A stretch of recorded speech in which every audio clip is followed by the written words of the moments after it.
Shalom Bapak Ibu dan Saudara sekalian, seluruh jemaat yang diberkati oleh Tuhan Yesus Kristus. Kembali di dalam program Keluargaku Bertumbuh, saya mengajak saudara untuk sejenak merenungkan kebenaran firman Tuhan dalam seri pembelajaran kitab Hosea. Dan kita sudah sampai di dalam kitab Hosea pasal yang ke-10, ayat yang pertama sampai yang ke-8.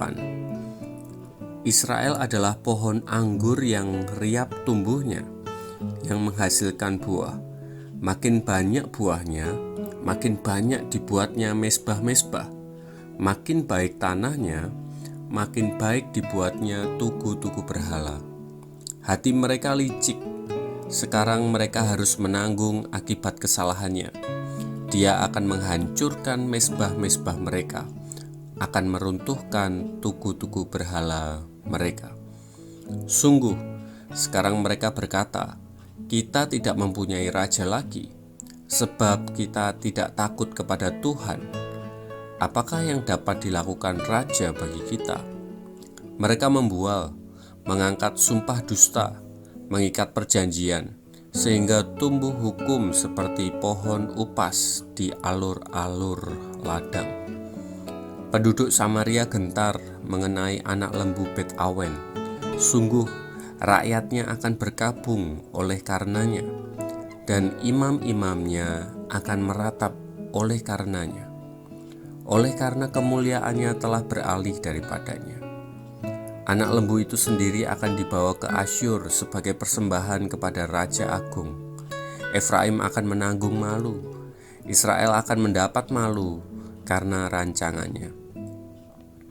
Samaria akan dihancurkan, rajanya seperti sepotong ranting yang terapung di air.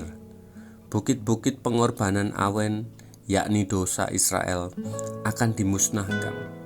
Semak duri dan rumput duri akan tumbuh di atas mezbah-mezbahnya, dan mereka ini akan berkata kepada gunung-gunung, timbunilah kami, dan kepada bukit-bukit, runtuhlah menimpa kami.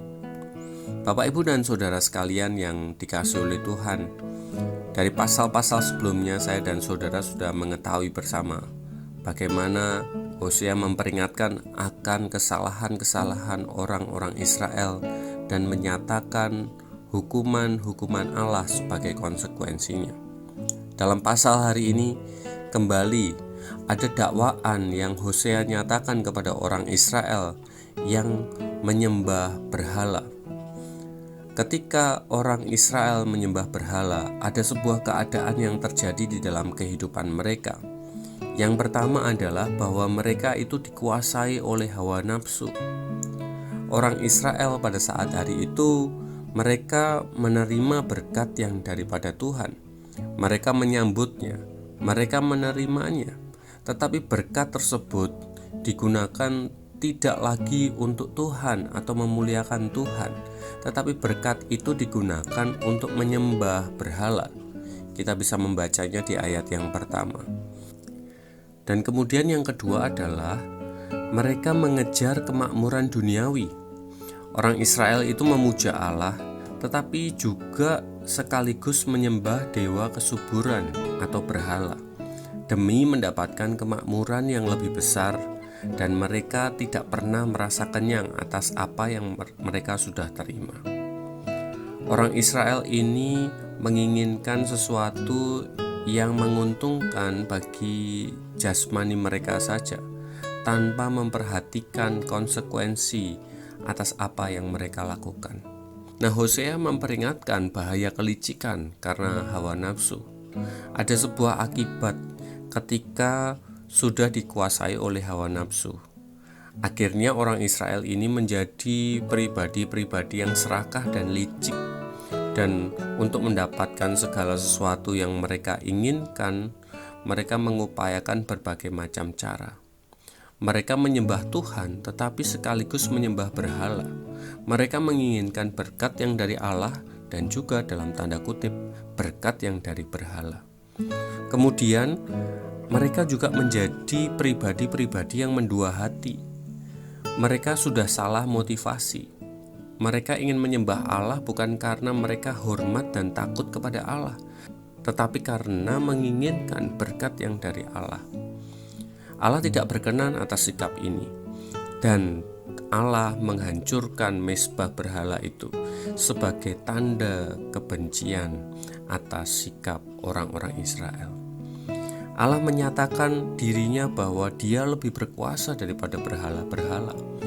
Allah mempermalukan orang-orang Israel dan menunjukkan kebodohan mereka yang telah menyembah berhala yang mati. Berhala tidak dapat melawan Allah yang berkuasa. Kita bisa melihat dari ayat yang kelima dan ayat yang keenam. Nah, Bapak, Ibu, dan Saudara sekalian yang dikasihi oleh Tuhan, apa pelajaran bagi kita? Saya dan saudara perlu memahami bahaya dari hawa nafsu. Hawa nafsu yang tidak terkendali dan dikuasai oleh dosa itu dapat mengakibatkan keterikatan kepada berbagai macam dosa. Saya dan saudara akan menjadi licik. Kita akan mengutamakan kesenangan-kesenangan duniawi dengan cara-cara yang kotor melalui hati dan perilaku kita. Mungkin saya dan saudara bisa saja terjebak di dalam keadaan yang demikian. Di dalam pekerjaan kita, di dalam keluarga kita, saya dan saudara mengupayakan kesenangan duniawi, tetapi dengan cara-cara yang kotor dan penuh dosa. Berhati-hatilah dengan hal itu. Kemudian yang selanjutnya, kita belajar supaya jangan menduakan Tuhan. Jangan kita salah motivasi untuk mengejar berkat Tuhan, tetapi kemudian kita menggunakannya untuk kehidupan di dalam dosa. Ini menjadi sebuah hal yang tidak bisa diterima oleh Tuhan.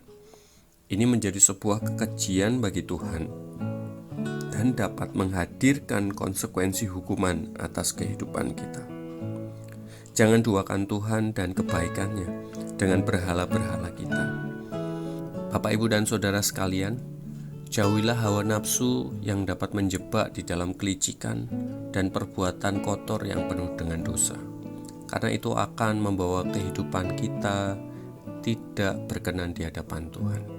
Bertobatlah, dan kiranya kehidupan di dalam kekudusan menjadi hal yang kita upayakan senantiasa. Mari kita akan tunduk kepala, kita akan berdoa.